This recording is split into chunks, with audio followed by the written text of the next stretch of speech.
আজকে দারুণ স্বাদের একটা বড়ার রেসিপি নিয়ে হাজির হয়েছি। এই বড়াটা একবার না খেলে বুঝতেই পারবেন না যে এটা এতটাই টেস্টি হয়।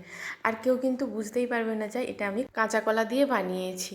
তো প্রথমে আমি একটা বড় সাইজের কাঁচা কলা নিয়েছি, তাই কিন্তু আমি একটাই নিয়েছি। তো যদি ছোট পরিমাণে ছোট সাইজের হয় তাহলে কিন্তু দুটো নিয়ে নেবেন। তো আমি কলাটাকে 4 টুকরো করে নিয়েছি। আর এখানে কড়াইয়ের মধ্যে কিছুটা হলুদ দিয়ে জলের মধ্যে সেদ্ধ করতে দিয়ে দিয়েছি। একটু সেদ্ধ হয়ে যাবে, আর আমি 3-4 মিনিট মতো ফুটিয়ে নেব, তাতেই কিন্তু বেশ ভালোভাবে সেদ্ধ হয়ে যাবে। তারপরে এদিকে মুসুরির ডাল নিয়েছি। মুসুরির ডালটাকেও আমি 1 মুঠো মুসুরির ডাল নিয়েছি, সেটাকে আমি জল দিয়ে ভিজিয়ে রেখে দিলাম।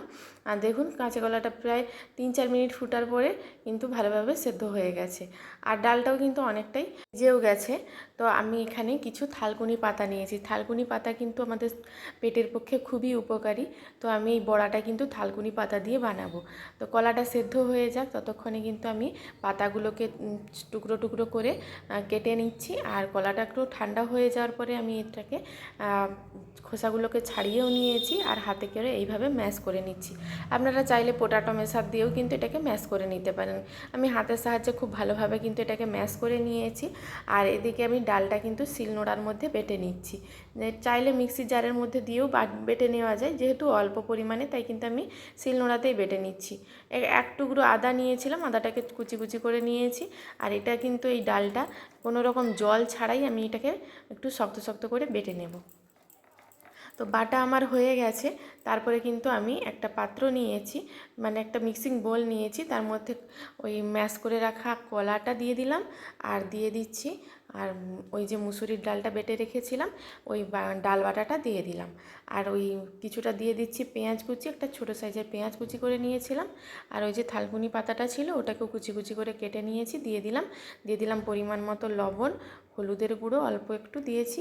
এখানে কাঁচা লঙ্কা কিন্তু ডালের সাথে বেটে দিতে পারেন, তাহলে কিন্তু টেস্টটা খুব ভালো লাগে।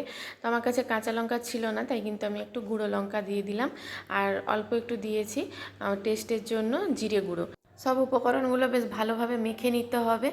আর যেহেতু ডাল আর দেওয়া কাঁচা কলা দেওয়া আছে, তাই কিন্তু একটু শক্ত শক্ত করেই এটাকে মেখে নিতে হবে। কোনো রকম জল জলে ভাব থাকলে কিন্তু বড়াগুলো যখন ভাজবো তখন কিন্তু মুচমুচে হতে অনেক টাইম লাগবে, তাই কিন্তু আমি একটু শক্ত শক্ত করেই মেখে নিয়েছি।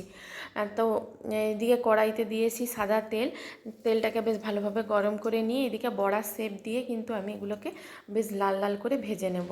একটু টাইম নিয়ে ভেজে নিতে হবে, তাহলে কিন্তু বেশ মুচমুচে হলে এটা খেতে ভালো লাগবে। আর গরম গরম অবস্থাতে খাবেন। এটা ভাতের সাথেও খাওয়া যায়, কিংবা বিকেলের স্ন্যাক্সেও কিন্তু চায়ের সাথে এটা খেতে খুব ভালো লাগবে। একটু সসের সাথে খেলে বেশ দারুণই লাগে খেতে। এইভাবে একবার বড়া বানিয়ে দেখতে পারেন। কাঁচা কলা যারা অনেকেই খেতে পছন্দ করেন না, এইভাবে একটু ডাল দিয়ে বড়াটা বানিয়ে দিতে পারেন, তাহলে কিন্তু অনেকে অনায়াসেই খেয়ে নেবে, কিছু বুঝতেই পারবেন না যে এটা কাঁচা কলা দিয়ে বানানো হয়েছে। তো উল্টে পাল্টে দেখুন আমি কিন্তু বেশ লাল লাল করে ভেজে নিয়েছি।